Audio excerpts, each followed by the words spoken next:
Hey Monarchs, this is Miss Hayes, and today we're going to talk about using phrases as a camera lens. In other words, we're going to talk about how to make your sentences more interesting and more specific. Your essential question for today is, how can I make my sentences more detailed and more specific? Please make sure that you copy these notes into your interactive notebook and make sure that you copy these notes using Cornell style. So your essential question should go in the essential question section of your notes. All right, so before we can talk about phrases, let's quickly review clauses, because we learned about clauses in the last videos that we watched. Now, a clause is a string of words that contain a subject and a verb. Clauses can be either independent or dependent. And remember, independent clauses are also known as simple sentences. So they have a subject and a verb. Billy ran would be an independent clause. Clauses can also be dependent, meaning they cannot stand alone as their own sentence, yet they still contain a subject and a verb.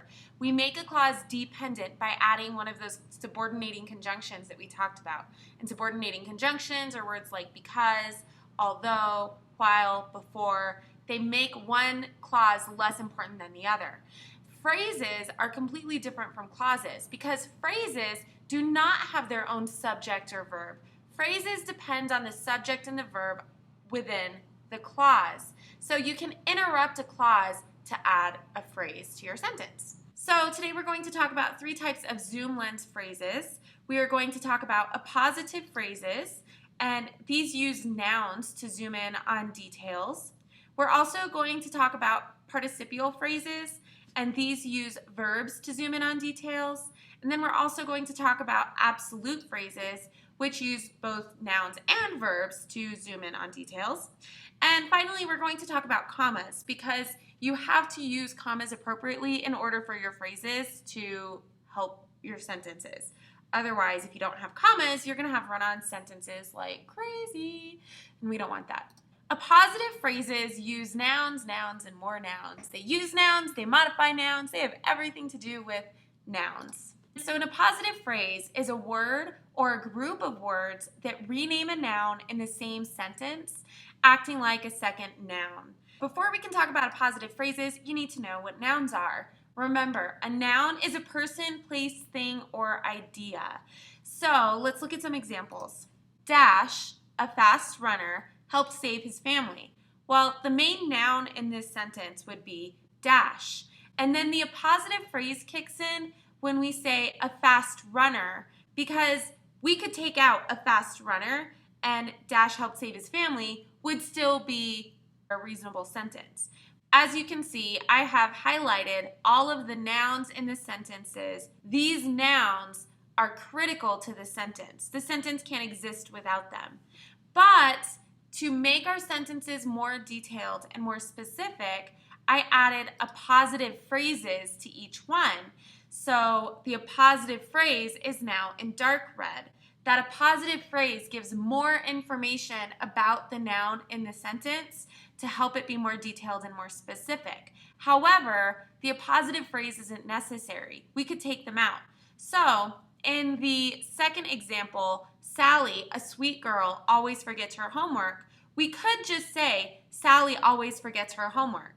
But that doesn't quite communicate the same thing to the reader as Sally, a sweet girl, always forgets her homework. By adding the appositive phrase, we've let the reader know that we like Sally, but she forgets her homework. Now, when you are writing appositive phrases, it's important that you understand how commas work. Since appositives interrupt a sentence, they should always be framed with commas or dashes.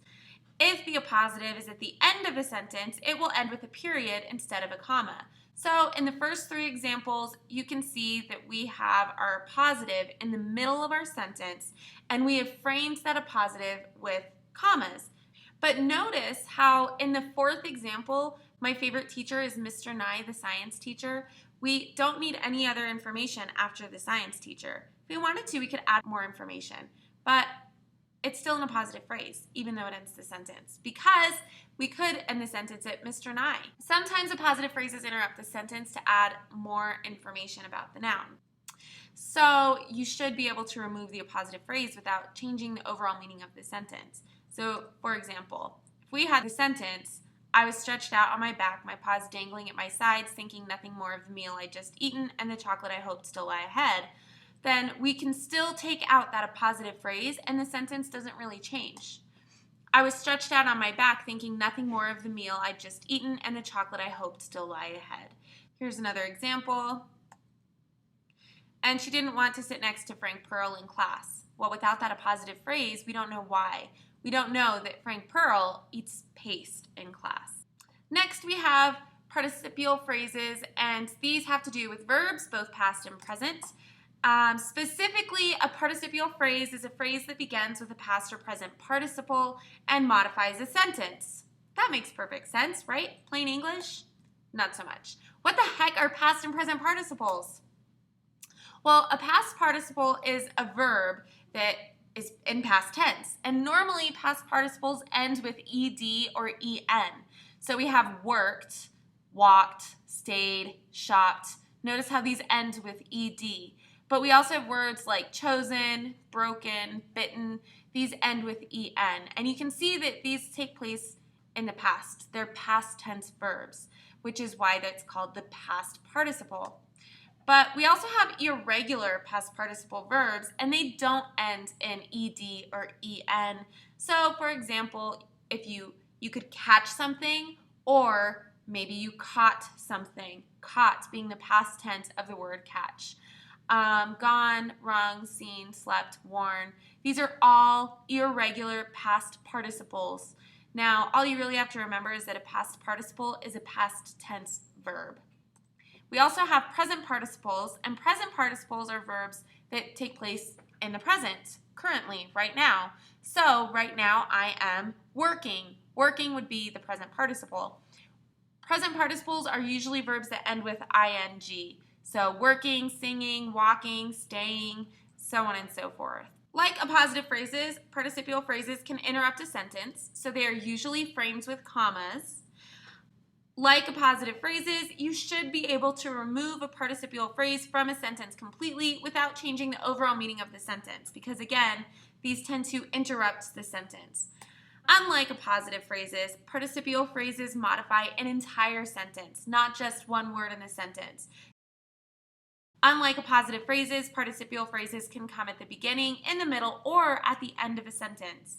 And most importantly, participial phrases add movement to the nouns in your sentences. So let's look at some examples. The screen was coming away from the screen door in one corner, curling away from the metal frame like a leaf. The volume control knob had fallen off the hi-fi, leaving a forked metal bud. That's from Suzanne Byrne, A Crime in the Neighborhood. So you can see our participial phrases because they're set off with commas and they start with a participle. In this case, they start with a present participle, curling, and then we have another one, leaving. In another example, we have one participial phrase that uses two participles within the phrase. The dog, growling and barking, approached the stranger in the driveway. In this case, the participles would be growling and barking. Trembling, Sally walked onto the stage to begin her audition. So in this case, our participial phrase uses just one participle, trembling, and that indicates that Sally's nervous. As the students tried to explain themselves, the teacher shook her head, smiling and laughing. So again, in this case, our participial phrase uses two present participles, smiling and laughing, and this changes the meaning of the sentence. Perhaps those students were doing something kind of goofy or kind of funny, but they're not in trouble because the teacher's smiling and she's laughing. Whereas if we were to say, as the students tried to explain themselves, the teacher shook her head frowning, we would think that they were in trouble. Next, we have absolute phrases, and absolute phrases are packed with nouns and participles or verbs or prepositions or adjectives. So lots of things going on in absolute phrases. And an absolute phrase is a phrase that modifies an entire sentence by adding information using a past or present participle, just a regular verb, a preposition, or an adjective, and a noun. So every absolute phrase has a noun. You can use any of these formulas below to make an absolute phrase, so please make sure you write these down in your notes. You could use a noun and a past or present participle. So for example, lip quivering, fists knotted, heart broken. You could use a noun and an adverb, head down, hat off, so on and so forth. A noun and an adjective, head sweaty, shirt white and crisp.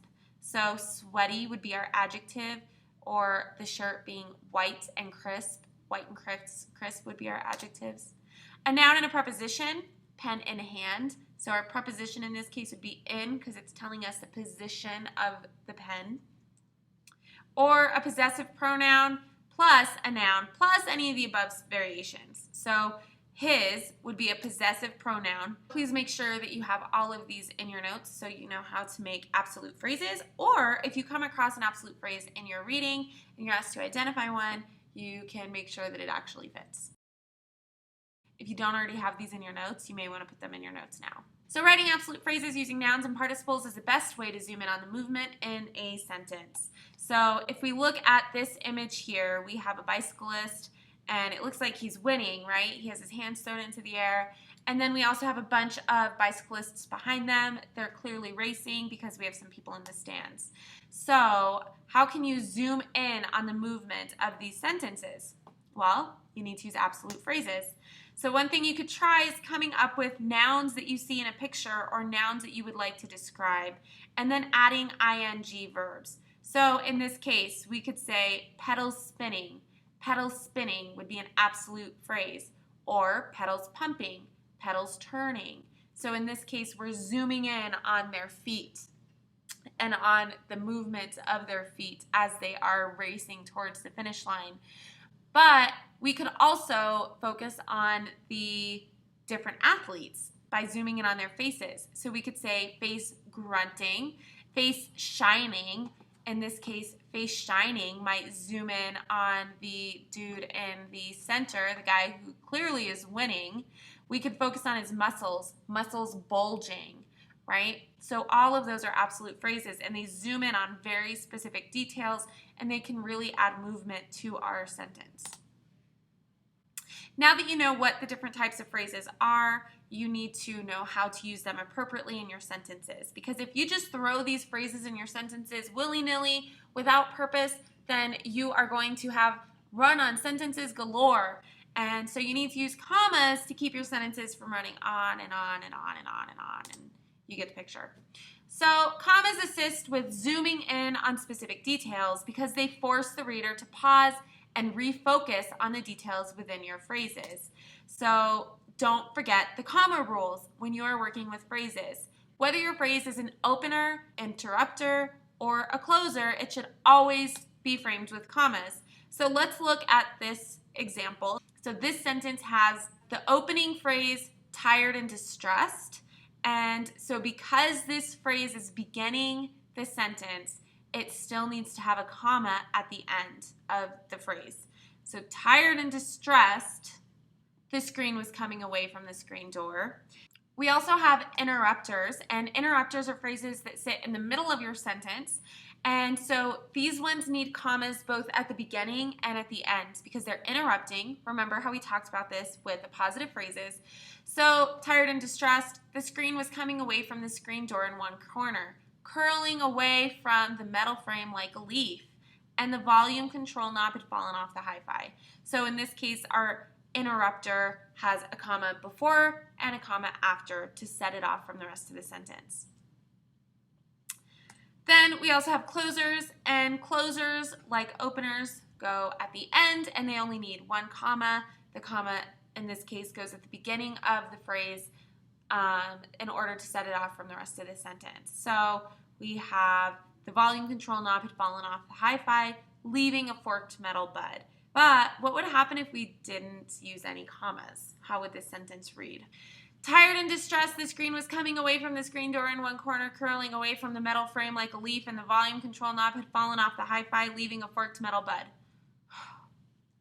Can I breathe now? Because that was hard. Whereas if I had the commas, it works much better. So we just talked about the 3 types of zoom lens phrases. We talked about appositive phrases, which use nouns to zoom in on details. We talked about participial phrases, which use verbs to zoom in on details. And we talked about absolute phrases, which use both nouns and verbs and adjectives and adverbs and prepositions and all sorts of things to zoom in on phrases. And we also talked about how to use commas to set your phrases off from the rest of your sentence so that you can avoid run-on sentences. Make sure that you go over your notes. Make sure you have chunked your notes into different sections. Make sure you've written a possible test question for each section of your notes. And also make sure that you have written a summary that answers the essential question. If you have any questions, you can come see me at lunch. I'm happy to help. You can also go to my website at misshayes.org, or you can shoot me an email at kelly.hayes@aps.edu, and I will see you tomorrow.